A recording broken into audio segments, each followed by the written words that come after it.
Nagiba ang halos buong pader ng bahay na ito na nasa kahabaan ng Quirino Avenue malapit sa Pedro Hill Avenue sa Barangay 682 Paco, Maynila matapos sumalpok ang isang closed van pasado alas 4 ng umaga kanina.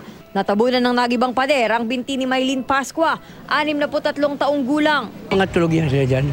Tulog sila. Ako nasa labas na ako. Kung dyan ako natutulog sa labas, maaaring patay na ako.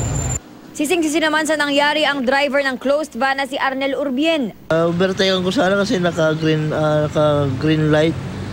Tapos bigla nang siguro iniwasan na yung dalawang butas na sa kalsada. Kasi babangga ko yung bigla akong promeno. Aminado rin si Urbien na puyat siya. 30 minutos lang daw ang tulog niya kagabi bago pumikap ng ide-deliver na produkto. Pagpasensya na lang ako. Kasi hindi ko mo sinasadya.